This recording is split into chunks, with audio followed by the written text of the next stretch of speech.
جو سبھی سنتوں سے فارغ ہو چکے ہیں اور بھی سب کو مکمل کر دیا۔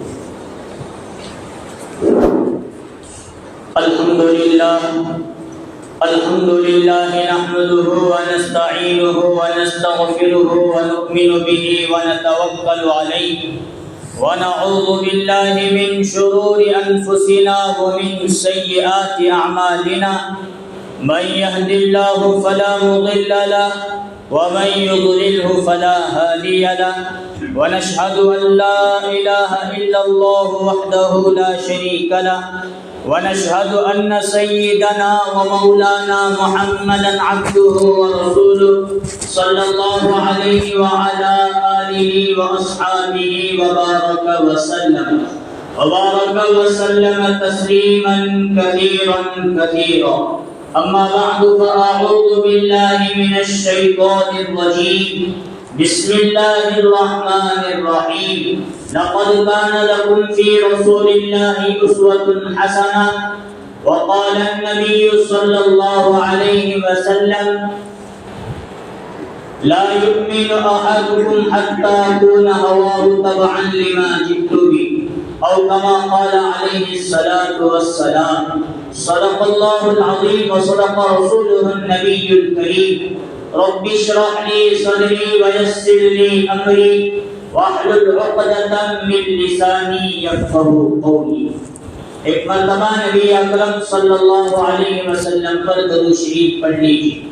اللهم صل على محمد وعلى آل محمد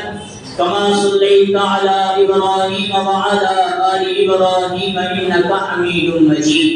اللهم بارك على محمد وعلى آل محمد كما باركت على إبراهيم وعلى آل إبراهيم إنك حميد مجيد۔ محترم بزرگوں اور عزیز دوستوں، اللہ تبارک و تعالیٰ کا احسان، اللہ کا فضل اور اللہ کا کرم ہے کہ اللہ تبارک و تعالیٰ نے ہم تمام کو نماز جمعہ کے لیے اپنے گھر مسجد جلسے آنے کی توفیق نصیب فرمائی۔ جو باتیں کہی جائیں اللہ تعالیٰ ہم تمام کو تمام باتوں پر ہمیشہ موت تک عمل کرنے کی توفیق نصیب فرمائے۔ بزرگوں، دوستوں اور عزیزوں، ربیع الاول کا مہینہ ختم ہونے کے قریب ہے، اور ربیع الاول کے تعلق سے نبی اکرم صلی اللہ علیہ وسلم کی سیرت کا تذکرہ ہم لوگ کر رہے تھے، اور کئی باتیں ہم نے سیرت کے عنوان سے بیان کی ہیں۔ نبی اکرم صلی اللہ علیہ وسلم پیدا ہوئے، پھر نبی صلی اللہ علیہ وسلم نے حضرت حلیمہ رضی اللہ عنہ کی پرورش پائی اور وہاں دودھ پیا۔ گویا میں یہاں تک پہنچا ہوں، حضور ابھی فقط 4 سال کے ہوئے ہیں، اور جمعہ بیان کرتے کرتے ابھی سیرت کا، ابھی حضور کا بچپنا مکمل نہیں ہوا، تو جوانی کا تذکرہ کا عالم کیا لگا۔ نبوت ملنے سے پہلے 40 سال کی سیرت بیان کرنا، ہر ایک واقعے پر، ہر دن کے ہر لمحے کو بیان کرنا، یہ ہم لوگوں کی بس کی بات نہیں ہے۔ اس لیے عنوان کو مختصر کرنے کی میں کوشش کرتا ہوں۔ نبی صلی اللہ علیہ وسلم کی زندگی کے 2 پہلو ہیں، ایک پہلو نبوت ملنے سے پہلے، ایک پہلو نبوت ملنے کے بعد۔ نبوت ملنے سے پہلے یہ حضرت آمینہ اور حضرت عبداللہ کے گھر نبی اکرم صلی اللہ علیہ وسلم کی پیدائش ہوئی۔ 2 سے 4 سال تک حضرت حلیمہ سعدیہ رضی اللہ عنہ کی تربیت میں پرورش پائی، پھر حضرت آمینہ کے آغوش میں آئے اور ماں کے ساتھ 2 سال رہے۔ ماں کا بھی انتقال، نبی صلی اللہ علیہ وسلم کی 6 سال کی عمر تھی، انتقال ہوا۔ پھر دادا عبد المطلب کی پرورش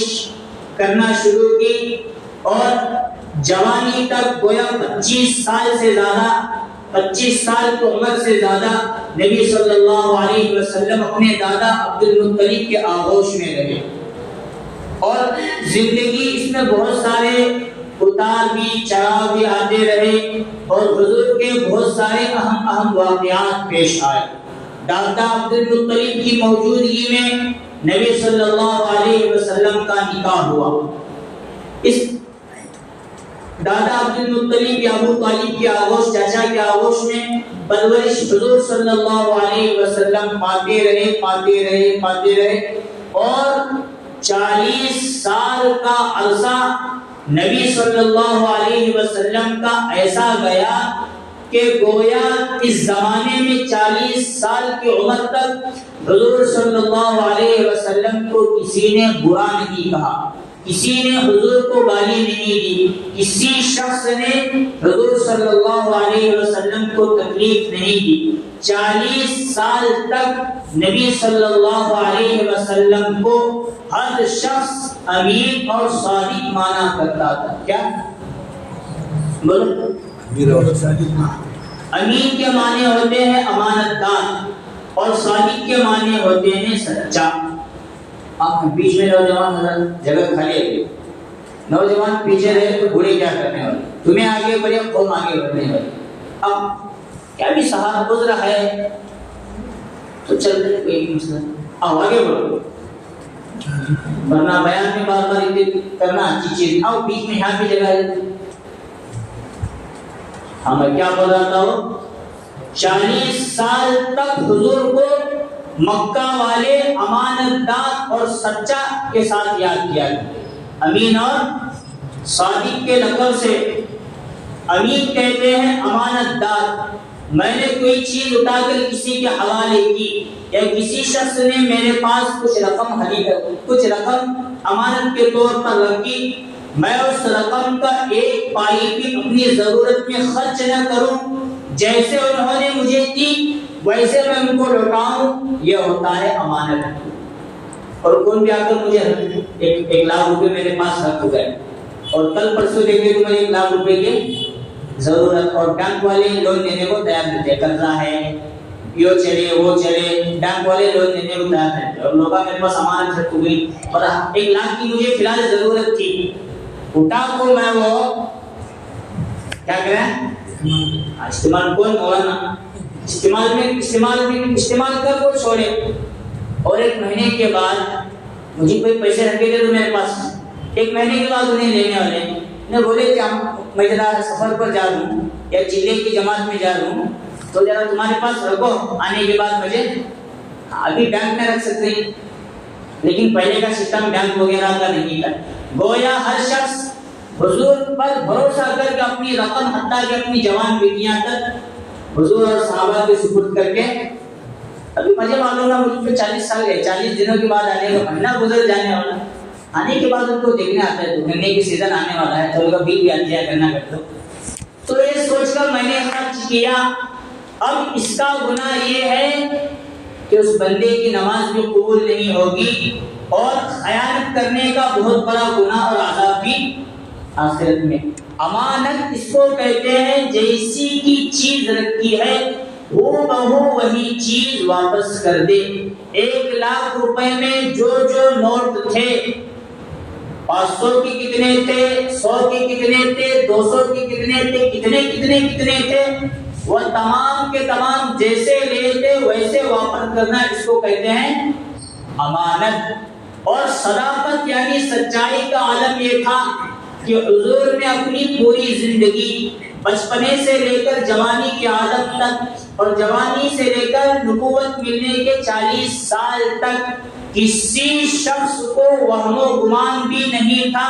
کہ حضور کبھی جھوٹ بول سکتے ہیں، کسی نے دیکھا ہی نہیں تھا، اس لیے حضور کو صادق کے لقب سے یاد کیا جاتا۔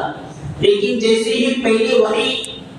غار حرا میں نازل ہوئی، اقرأ بسم ربک الذی خلق خلق الانسان من علق اقرأ وربک الاکرم الذی علم بالقلم علم الانسان ما لم یعلم۔ حضور کو بتایا گیا آپ کوئی معمولی شخصیت نہیں، پوری کائنات کے نبی ہیں، تمام انبیاء اور رسولوں کے سردار ہیں، گویا پوری کائنات میں سب سے مقام زیادہ اللہ کا ہے، اللہ کے بعد آپ کا مقام و مرتبہ ہے، آپ کو چھوڑ کر کسی اور کا مقام اتنا بڑا نہیں۔ کیا بولا میں سمجھ میں آئی بات؟ عقیدے کے بعد پوری کائنات میں سب سے پہلے مقام اللہ کا بڑا ہے، پھر اللہ کے بعد پوری دنیا میں حضور کا، اور حضور کے مقابل کوئی بھی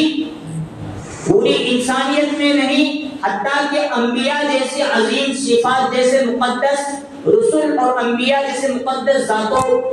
کا بھی اگر مقابلہ کروایا جائے تو تمام انبیاء مل کر حضور کے مقام تک نہیں پہنچتے۔ پھر اولیاء، تابعین، تبع تابعین، غوث، قطب، ابدال، صحابہ، ان کا نمبر تو بعد میں۔ جب ہم انبیاء کی باتیں بیان کر رہے ہیں، حضور سے ہماری محبت اتنی کہ اتنا مقام بلند، اتنا حضور کا مقام اونچا کہ ہم حضور سے بڑھ کر کسی نبی کو بھی وہ مقام دینے کے لیے، لیکن پہلے اللہ کے بعد نبی کا مقام ہے۔ تو یہ کفار و مشرکین بھی نبوت ملنے سے پہلے مانتے تھے کہ حضور امانت دار ہیں، صداقت ہیں، سچے ہیں، کبھی انہوں نے جھوٹ نہیں بولا۔ لیکن جیسے ہی نبوت کا اعلان کیا، جیسے ہی نبوت ملی اور حضور صلی اللہ علیہ وسلم کو گویا یہ بتایا گیا تھا نبوت ملنے کے فوراً بعد علی الاعلان تبلیغ کا کام نہیں کرنا، بلکہ مخالف جو لوگ آپ کے آئیں گے بہت سارے سالوں سے کفر میں، شرک میں، بدعت میں، خرافات میں، رسم و رواج میں ہے، اگر لات و منات عزا کے ماننے والوں کے سامنے لا الہ الا اللہ، اللہ کے سوا کوئی معبود نہیں، محمد رسول اللہ، محمد اللہ کے رسول ہیں، اس کلمے کی دعوت آپ اگر علن اعلان کھلم کھلا دینا شروع کیا تو کفار و مشرکین فوراً آپ کے قتل پہ ہو جائیں گے، آپ کے کٹر اور سخت سے سخت دشمن ہو جائیں گے۔ گویا اللہ کی طرف سے یہ بات پہلے بتائی گئی تھی، کھل کر تبلیغ ابھی نہیں کرنا، بس چھپ چھپا کر آپ تبلیغ کیجئے، پورے مکے کے ماحول کو برقرار رکھنا ہے، اور ماحول میں سے ایک نورانی ماحول کو حالات درست کرنے کے بعد پھر آپ کو تبلیغ کھلم کھلا کرنے کی تعلیم دی جائے گی۔ تو 3 سال تک، کتنے سال تک؟ نبوت ملنے کے مکمل 3 سال تک حضور دار ارقم میں صحابہ اکرام کو لے کر تعلیم دیا کرتے تھے۔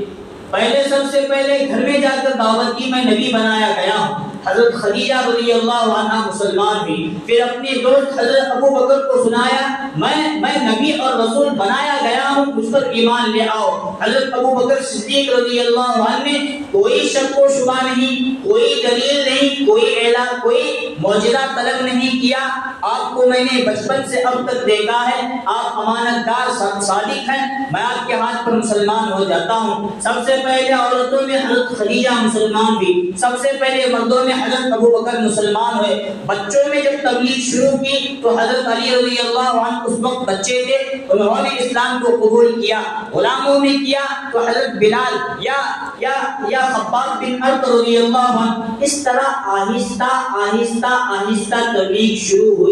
اور اس زمانے میں یا تو جو غلام تھے، جو مفلس نادار غریب لوگ تھے، وہ حضور صلی اللہ علیہ وسلم کے ہاتھ پر مسلمان ہونا شروع ہوا، اور جو مسلمان ہوتے تھے اب ان کو قرآن کی تعلیم دینا پڑتا تھا، نماز سکھانا پڑتا تھا، روزہ کیا ہے وہ سکھانا پڑتا تھا، کیونکہ مسلمان سب سے پہلے ایمان، پھر ایمان کے بعد دین و شریعت کے احکام اور تعلیم دینا۔ یہ صحابہ اکرام کو دار ارقم میں دار الندوہ میں لے کر نبی صلی اللہ علیہ وسلم تعلیم دیا کرتے۔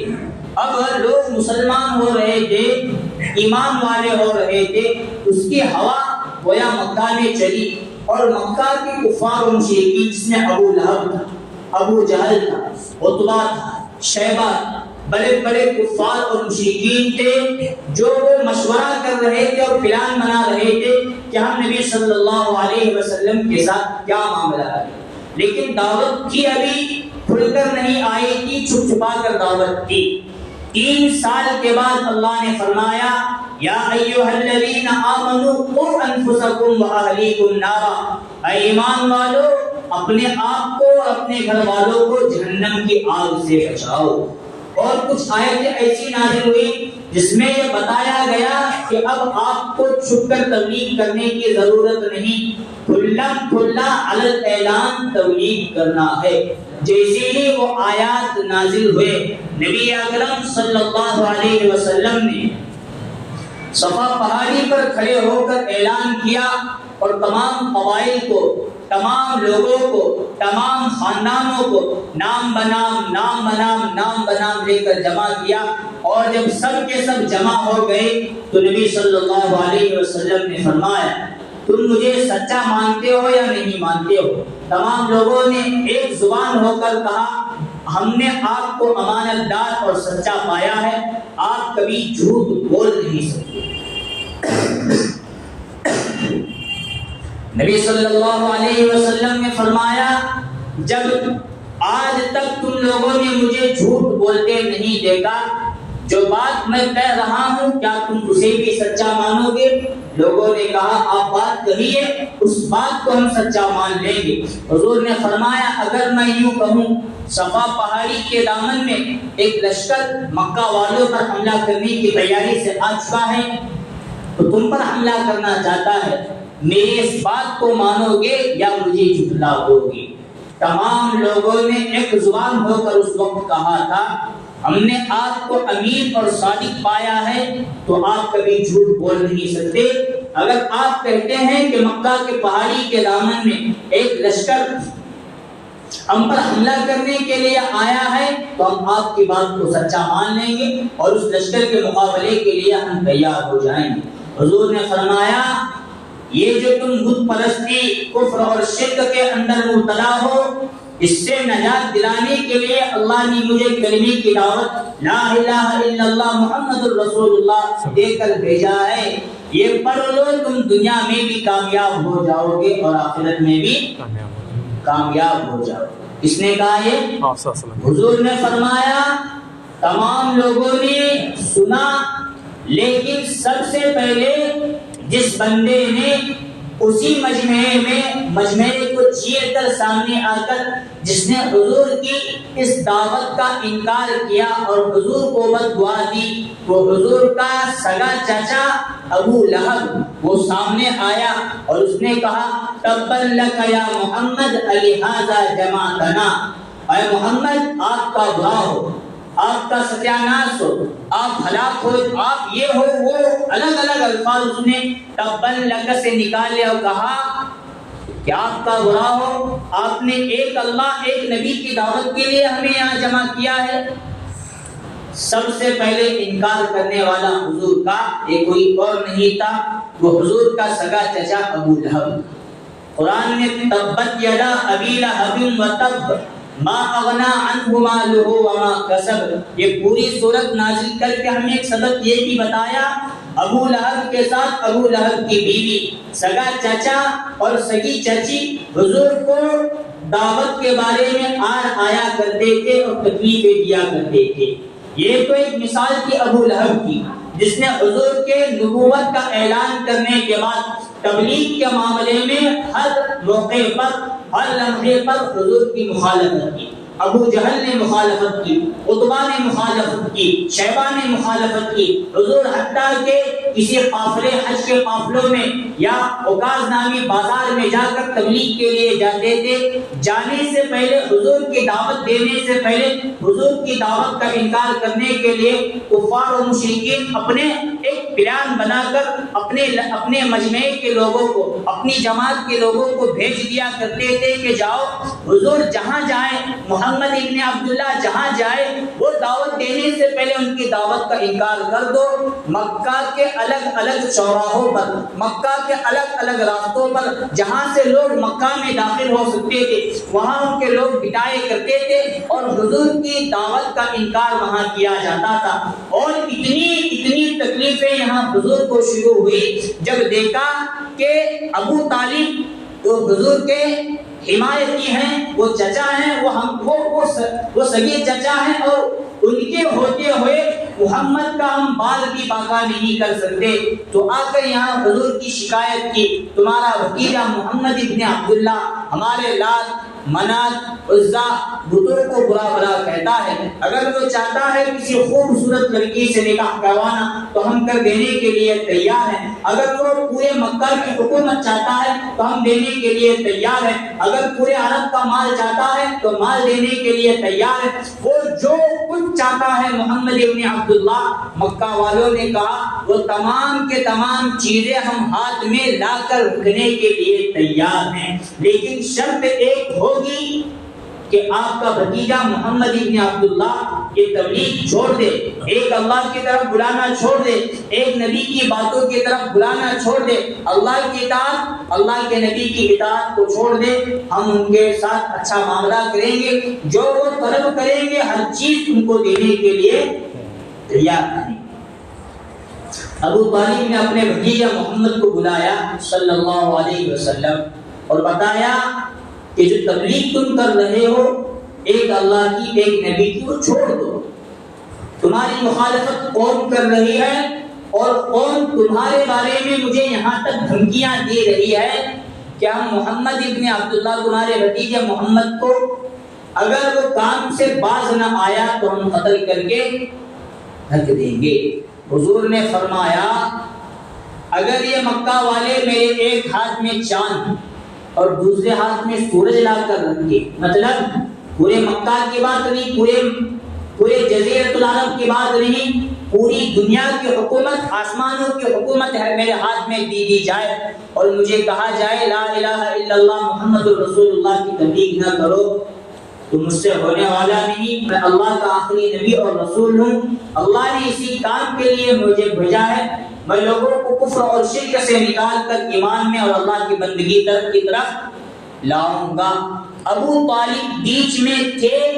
کفار اور مشرکین نے اس وقت حضور کو باتوں کے ذریعے ستایا، گالیاں دی، لیکن حضور کو وہ گالیاں دیتے رہے، ستاتے رہے۔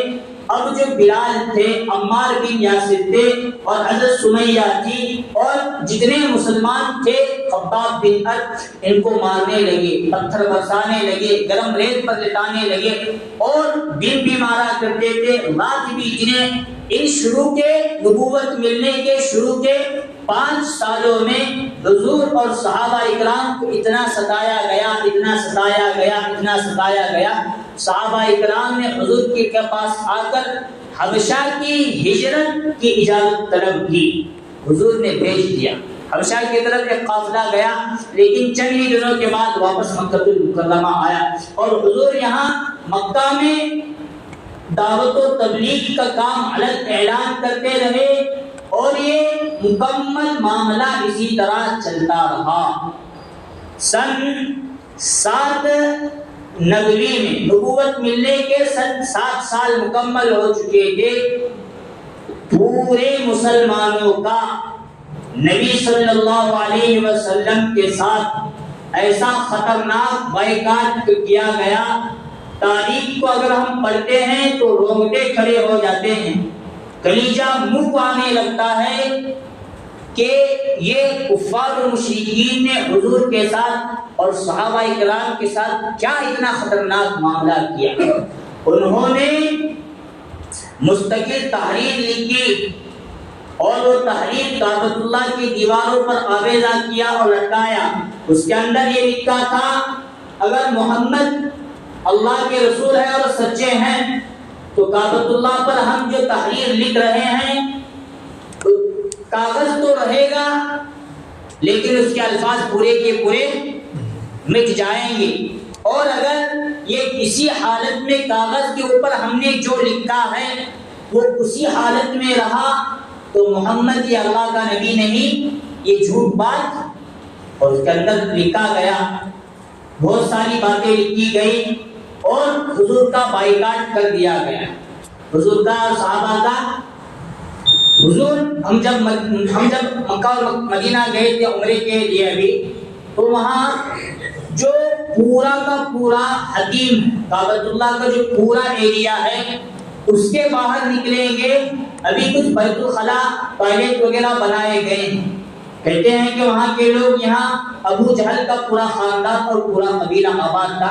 اسی پوری جگہ پر وہ ٹوائلٹ وغیرہ بنائے گئے ابو جہل کے گھروں کے اور قبیلے کے سامنے ہی آج ایک لائبریری بنائی گئی ہے. اس کے بارے میں حجاج اکرام عمرہ کرنے والوں کو یہ بتایا جاتا ہے کہ یہاں نبی صلی اللہ علیہ وسلم کا پہلے کی نشانیاں مل گئی. اب وہ ایک اچھی خاصی بڑی عمارت ہے. اس عمارت کو لائبریری کی شکل دی گئی اور کہا جاتا ہے حضور اسی گھر میں پیدا ہوئے تھے. اب وہ جو حضور کی پیدائش کا گھر ہے اس کے ہی پیچھے شیب ابی طالب نام کا ایک پہاڑ. اب یہ کسی اور جگہ قید نہیں کیا گیا. جس جگہ حضور تھے، جس جگہ پیدا ہوئے تھے، اس سے چند فاصلوں پر، چند قدم کے فاصلوں پر حضور کو اور صحابہ کرام کو قید. اب اس شیب ابی طالب میں بلڈنگ، بہت بڑی بلڈنگ کھڑی ہوئی. وہ چاروں طرف سے سامنے پہاڑ، پیچھے پہاڑ، سیدھے پہاڑ، الٹے پہاڑ، سب طرف پہاڑ. اور تھوڑی جگہ تھی وہاں حضور اور صحابہ اکرام کو وہاں ڈھکیل دیا گیا، بھیج دیا گیا. اب تمہارا اور ہمارا کیا بھی لینا دینا نہیں. تمہاری بیٹی ہمیں نہیں کرنے والے، ہماری بیٹی تمہارے یہاں ایک تو مکمل رشتہ کٹ. ہمارے رشتے دار تمہارے ساتھ نہیں ملنے والے، تمہارے رشتے دار ہمارے لوگوں کے ساتھ میل ملاپ نہیں تو بات چیت بھی بند. اب حضور اور صحابہ کچھ کھانے پینے کے سامان شیب ابی طالب پہاڑ میں لے کر گئے، وہ ختم ہوا. ہم اپنا تجارتی سامان تم تک نہیں بیچیں گے اور تمہارے پاس سے ہم کچھ، تاکہ یہاں تک کیا گیا کہ باہر سے کوئی قافلہ آیا، وہ قافلے والے لوگ بھی حضور اور صحابہ اکرام کو کچھ سامان نہیں بیچیں گے. اگر جانے انجانے میں کسی نے بیچ دیا یا کسی نے بات کی، کسی نے مدد کی، تو جب تک وہ کعبۃ اللہ کی دیوار پر پرچا ہے تب تک ہم ان لوگوں کا بائیکاٹ کریں گے. ہر طرح سے مکمل سختی لگا دی گئی. وہ بائیکاٹ کتنے سال چلا؟ 3 سال تک چلا. کتنے سال تک؟ اس زمانے میں حضرت عبداللہ ابن مسعود رضی اللہ عنہ بیان فرماتے ہیں کہ 3 سال 1-2 سیکنڈ کے اندر ادا ہو رہا ہے جملہ، لیکن 3 سال کس طرح گزرے ہوں گے اللہ کی راہ میں وہ صحابہ اور حضور کا وہ بیان کرنا بڑا مشکل کام ہے. کھانا اور پانی ختم ہوا، بچے بلکتے تھے، عورتیں روتی، صحابہ اکرام رویا کرتے تھے. پتے چبانے کی نوبت آئی، انہوں نے وہ کھایا. اگر کسی جگہ کچی گھاس ملتی، جیسے ہم آج دیکھ رہے ہیں فلسطین والوں کا حال، اس طرح وہ کھاتے تھے. کچی نہیں ملتی، سوکھی مل جاتی، وہ کھاتے. جو ہمیں ملتا وہ کھانے کی کوشش کرتے. کئی دن فاقوں پر، کئی دن بھوک پیاس کی حالت میں گزرے. حضرت عبداللہ ابن مسعود فرماتے ہیں کھانا اور پانی نہ ملنے کی وجہ سے رات میں کروٹوں کے ذریعے رات گزر جاتی تھی، لیکن ہماری نیند بھی نہیں ہوتی تھی. حضرت عبداللہ ابن مسعود فرماتے ہیں میرے پیروں میں ایک مرتبہ کوئی کچی چیز مجھے معلوم ہوئی، میں نے وہ اٹھا کر کھا لیا، لیکن مجھے آج تک معلوم نہیں عبداللہ ابن مسعود کے پیروں میں وہ تر اور کچی چیز کیا لگی تھی. اس طرح کے حالات گزرے ہیں.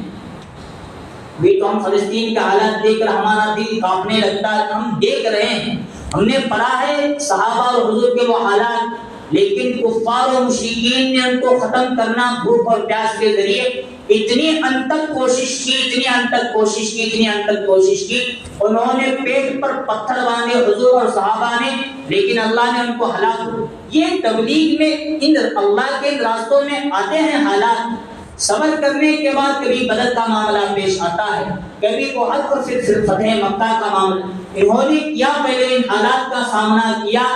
مکمل 3 سال ہونے کے بعد اللہ کی طرف سے یہ وحی آئی اور یہ بتایا گیا شیب ابی طالب کا وہ مرحلہ ختم ہوا. حضور بتائیے وہ پرچے کے اندر کی تحریر مٹ چکی ہے. اگر اللہ چاہتے تو ایک دن میں بھی یہ کام کرا سکتے تھے کہ نہیں. ایک 3 سال کے بعد ایک دمک کیڑے کو اللہ نے اس پرچے پر مسلط کیا. وہ پرچے سے وہ حروف کو مٹاتا رہا، کھاتا رہا، اور پرچہ اسی طرح ہو بہو. ایک سوال ہے، اگر اللہ چاہتا تو 3 دن میں بھی یہ کام کر سکتا تھا، 3 گھنٹوں کے اندر بھی کر سکتا تھا. 3 سال تک کیا ضرورت تھی امت کو یہ بتانا تمہارے نبی نے تم تک دین پہنچانے کے لیے اور نبی کے صحابہ نے تم تک دین پہنچانے کے لیے شیب ابی طالب کا وہ مرحلہ بھی اسے پار کیا ہے جس تک پہنچنا امت کے کسی فرد کی بات۔ فلسطین کے حالات دیکھ رہے ہیں، زبان سے کیا کیا ہمارے الفاظ نکل رہے ہیں وہ ہم لوگ ہی جانتے ہیں۔ اصل میں ہم مسلمان ہیں نہیں، لیکن وہ لوگ اصل میں، اور میرا تو کہنا اور ماننا یہ ہے، ابھی تو ان کے 2 سال شاید مکمل ہونے آئے ہیں، 3 سال کے بعد گویا ایک نبی اور ایک صحابہ کی سنت اور عادت کو زندہ کرنے کے بعد اللہ فلسطین پر ایسے حالات پھر سے لائیں گے، دنیا دیکھتی رہے گی کہ یہی سچے مسلمان تھے جو ان کے نقش قدم پر چل کر پوری دنیا کو، پورے مسجد اقصی اور فلسطین کو فتح کر کے چلے۔ بالآخر 3 سال کے بعد وہ معاملہ ختم ہوا۔ یہاں تک نہیں، پھر بھی لوگ مسلمان ہونے کے لیے تیار نہیں، تو نبی صلی اللہ علیہ وسلم نے طائف کا سفر کیا، طائف میں بھی حضور پر پتھر برسائے گئے، پھر طائف سے مایوس ہوئے، اس کے بعد جا کر مدینہ منورہ کی طرف ہجرت کرنے کا حکم اللہ کی طرف سے آیا۔ میں نے شروع میں کہا حضور کی سیرت بہت بڑی ہے، کچھ نہ بیان کرتے ہوئے کچھ بہت سارا بیان کرنے کے بعد ابھی ہم کچھ بھی نہیں بیان کی۔ گویا حضور کی زندگی کے 2 مرحلے ہیں۔ پہلا مرحلہ نبوت ملنے سے پہلے، اس میں حضور کی کوئی مخالفت نہیں ہوئی۔ دوسرا مرحلہ نبوت ملنے کے بعد مکہ المکرمہ کے 13 سالہ زندگی ایسی گزری، اس میں حضور کو بھی تکلیفیں برداشت کرنا پڑی، صحابہ اکرام کو بھی تکلیفیں برداشت کرنا پڑی۔ یہ سب کچھ برداشت کرنے کا مقصد اور منشا یہ تھا بعد میں جو امت کے افراد آنے والے ہیں ان تک دین پہنچ جائے، وہ پیٹ بھر کر کھائے، وہ دین کا کام کرے، وہ اپنے نسلوں کی ایمان کی حفاظت کرے، وہ اپنے زندگی میں ایمان اور دین کی حفاظت کرے۔ یہ شیب ابی طالب کا مقصد تھا، یہ نبی صلی اللہ علیہ وسلم پر کوہری جانے کا مقصد تھا، یہ نبی صلی اللہ علیہ وسلم کے طائف کا مقصد تھا، یہ حضرت بلال رضی اللہ عنہ کے حالات پر صبر کرنا، یہ مقصد تھا کہ امت تک دین پہنچے اور امت دیندار باقی رہے۔ لیکن آج ہے ہمارے اندر دین؟